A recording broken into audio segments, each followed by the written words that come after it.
Hello everyone, students. How are you? Welcome to talent classes. Today we are going to learn science. देखिए student, आज हम लोग science का class 9 का chapter start हुआ है, structure of atom and radio activity.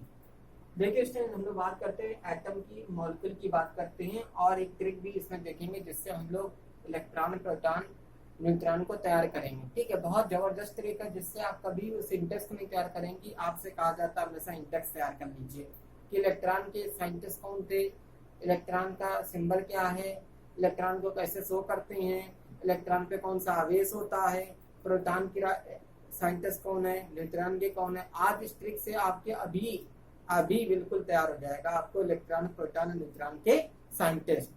तो देखिए सबसे हम लोग एटम की बात करते हैं, परमाणु की बात करते हैं। ठीक है, सबसे जैसे हम लोग एटम की बात करते हैं, परमाणु की बात करते हैं। एटम होता क्या है?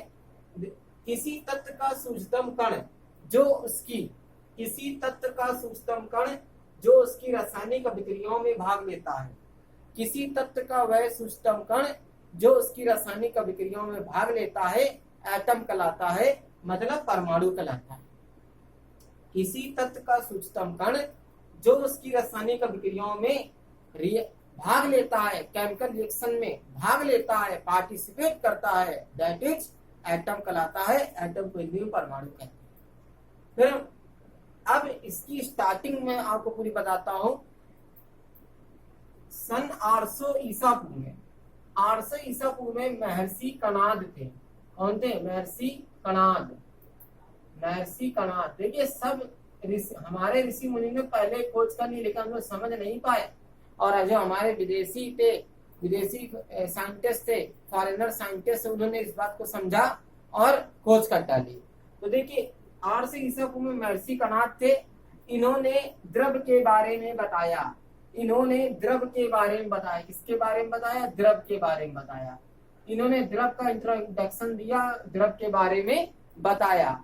उसी समय, उसके कुछ समय बाद सन 1808 में जॉन डाल्टन नाम का साइंटिस्ट ने द्रव के बारे में फिर खोज की। 1808 में जॉन डाल्टन नाम का जो साइंटिस्ट था, उसने बताया कि परमाणु संरचना के बारे में सुव्यवस्थित तरीके से बताया। किसने? डाल्टन ने। और डाल्टन का ही नाम आया परमाणुवाद। मतलब जो हम लोग परमाणु अणु की बात आज कर रहे हैं, ये डाल्टन नाम के साइंटिस्ट ने खोजा था। लेकिन उससे कई ईसा पहले 800 ईसा पूर्व में महर्षि कणाद थे, जिन्होंने द्रव के बारे में बताया। तो क्वेश्चन यहां से बन सकते हैं। दूसरी बात यह है कि परमाणु के बारे में हमने जाना कि किसी तत्व का सूक्ष्मतम कण जो उसकी रासायनिक अभिक्रियाओं में भाग लेता है परमाणु कहलाता है, एटम कहलाता है। अब डाल्टन के अनुसार अगर हम लोग बात करें तो परमाणु को हम लोग नष्ट नहीं कर सकते हैं, ना ही उत्पन्न कर सकते हैं। परमाणु को ना ही हम लोग नष्ट कर सकते हैं और ना ही उत्पन्न कर सकते हैं। और एक बात और कि जो परमाणु है उसका आकार द्रव्यमान में, परमाणु आकार में सेम होता है।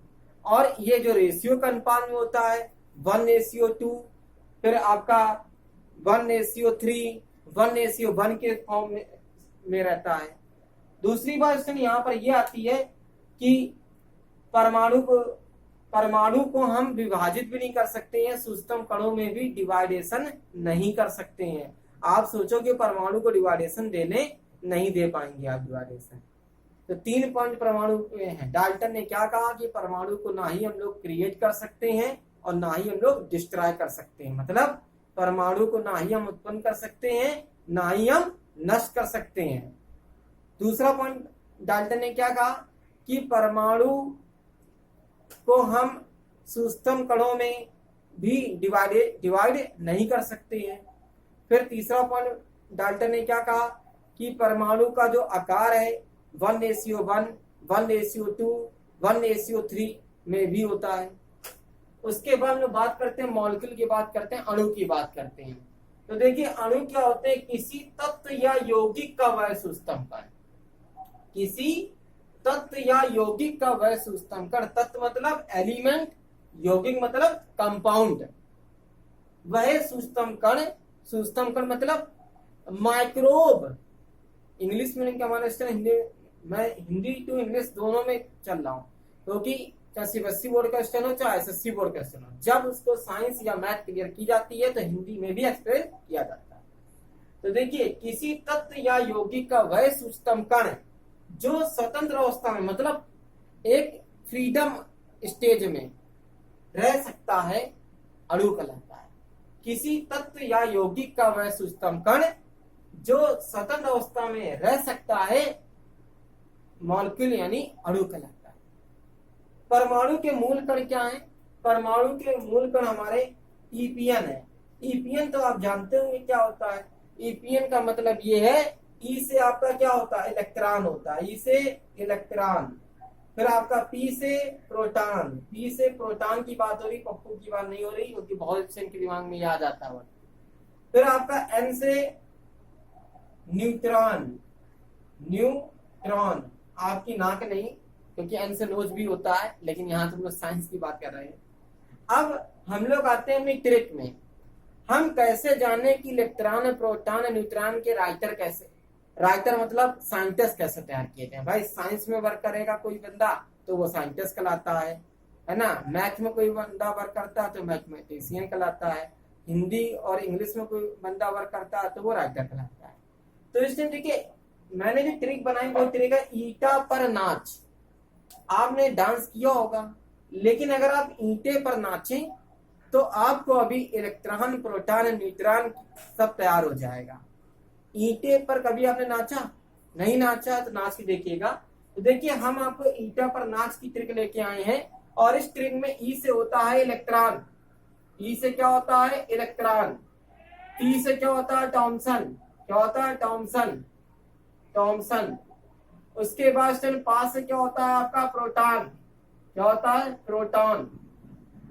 फिर आर से आपका क्या होता है रदरफोर्ड, क्या होता है रदरफोर्ड, रदरफोर्ड। उसके बाद ना से मतलब एन से क्या है न्यूट्रॉन, न्यूट्रॉन। और जो चा से वो आपका क्या है चैडविक, चा से चैडविक। अब इस ट्रिक से क्या है कि आपका सब वर्क हो चुका है। ई से, बड़ी ई से इलेक्ट्रॉन, टी टा से थॉमसन, थॉमसन क्या इलेक्ट्रॉन के साइंटिस्ट है। पा से प्रोटॉन, और आर से रदरफोर्ड, रदरफोर्ड प्रोटॉन के साइंटिस्ट हैं। ना से न्यूट्रॉन, और चा से चैडविक, चैडविक साइंटिस्ट न्यूट्रॉन के हैं, इन्होंने खोज की न्यूट्रॉन की। अब इनके मैं आवेश की बात करता हूं, किस पे कितना चार्ज है, कौन सा चार्ज है। तो जो इलेक्ट्रॉन है उस पे प्लस चार्ज होता है, इलेक्ट्रॉन पे प्लस चार्ज। फिर उसके बाद आपका जो प्रोटॉन है, जो प्रोटॉन है, प्रोटॉन पे आपका इलेक्ट्रॉन पे सॉरी माइनस चार्ज है, और प्रोटॉन पे आपका प्लस चार्ज। और जो न्यूट्रॉन होता है वो उदासीन होता है, यानी न्यूट्रल होता है। क्या होता है न्यूट्रल, हम लोग न्यूट्रल कह सकते हैं इसे, क्या कह सकते हैं न्यूट्रल। अब इन्हें शो कैसे करते हैं? इलेक्ट्रॉन को हम लोग ई से शो करते हैं स्मॉल ई से, प्रोटॉन को हम लोग पी से शो करते हैं स्मॉल पी से, और न्यूट्रॉन को हम लोग स्मॉल एन से शो करते हैं। तो इस तरह जो भी क्वेश्चन है आप उन्हें कंप्लीट करें। जय हिंद, जय भारत।